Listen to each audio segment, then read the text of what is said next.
దేశంలో ఏం జరుగుతుందో కూడా అర్థం కావట్లేదు.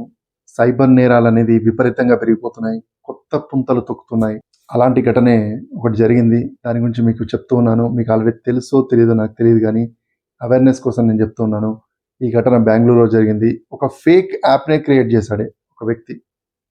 ఆ ఫేక్ యాప్‌తో ర్యాపిడో డ్రైవర్ జనాల్ని మోసం చేస్తుంది. అది గమనించినటువంటి ఒక కస్టమర్ ఏం చేసిందంటే, జనాల్ని మోసం చేస్తుంది, ప్రజలు జాగ్రత్తగా ఉండాలని ఆమె హెచ్చరించింది. ఆ సంస్థ కూడా కంప్లెయింట్ చేసింది. ఆ ర్యాపిడో యాజమాన్యం స్పందించి ఆ ర్యాపిడో డ్రైవర్‌ను సస్పెండ్ చేసింది. క్షమాపణలు కూడా చెప్పారు. మరోసారి ఇలాంటివి జరగకూడదు, జరగనివ్వము, ఇలాంటి వారిపైన యాక్షన్ తీసుకుంటాం అని చెప్పేసి, అంటే యాజమాన్యానికి కూడా తెలియకుండా ఫేక్ యాప్‌లు తయారు చేసుకొని డబ్బులు దండుకుంటున్నారు. సో ఇలాంటి వారి పట్ల చాలా జాగ్రత్తగా ఉండాలి. మీనల్ గోయల్ అనే మహిళ బెంగుళూరు ఎయిర్‌పోర్ట్‌లో దిగింది. అక్కడ నుండి ఒక క్యాబ్ బుక్ చేసుకుంది వాళ్ళ ఇంటికి. బుక్ చేసుకున్న తర్వాత ఆమె యాప్‌లో రూ. 532 చూపించింది. సో ఇంటికెళ్ళిన తర్వాత డ్రైవర్ ఏం చేశాడు, తన యాప్ ఓపెన్ చేశాడు, fake app. Fake app open చేసి నా దాంట్లో 650 వచ్చింది.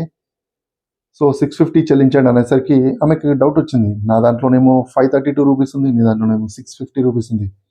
ఏదో గందరగోళంగా ఉంది, ఇదేదో ఫేక్‌గా కనిపించి అనుమానం వచ్చి ఇమ్మీడియట్‌గా అతని ఫోన్ తీసుకొని ఒకసారి చూస్తే అది ఫేక్ యాప్.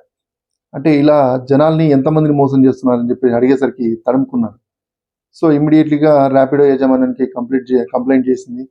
సో వాళ్ళు కూడా ఇమ్మీడియట్‌గా చర్యలు తీసుకున్నారు. కానీ వీరందరిపైన పోలీసులు కూడా చర్యలు తీసుకోవాలి. ఇలాంటి వారికి పనిష్మెంట్ గట్టిగా ఉండాలని చెప్పేసి కూడా నెటిజన్లు స్పందిస్తున్నారు.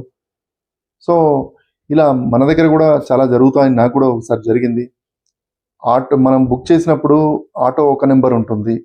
సో యాప్‌లో వచ్చే ఆటో వేరే ఉంటుంది. సో ఇలాంటి వారి పట్ల కూడా జాగ్రత్తగా ఉండాలి. మన ఆటో సేమ్ అయితేనే ప్రయాణం చేయాలి, లేదంటే వద్దని చెప్పాలి. ఎందుకంటే ఇలాంటి వాళ్ళు మోసం చేసే అవకాశం ఎక్కువగా ఉంటుంది. ఎక్కువగా మహిళలు ప్రయాణిస్తుంటారు కాబట్టి ఇలాంటి ర్యాపిడోలు, ఓలాల దాంట్లో కూడా ఇలాంటి ఫేక్ యాప్‌లు రావడంతో జనాలు కూడా భయపడుతూ ఉంటారు. సో ఇలాంటి వారి పట్ల జాగ్రత్తగా ఉండాలనే ఉద్దేశంతోటి ఈ వీడియో చేయడం జరిగింది. సో ఇలాంటి మంచి వీడియోలతో మీ ముందుకు వస్తూ ఉంటాను. నచ్చినట్టయితే సబ్స్క్రైబ్ కూడా చేయండి.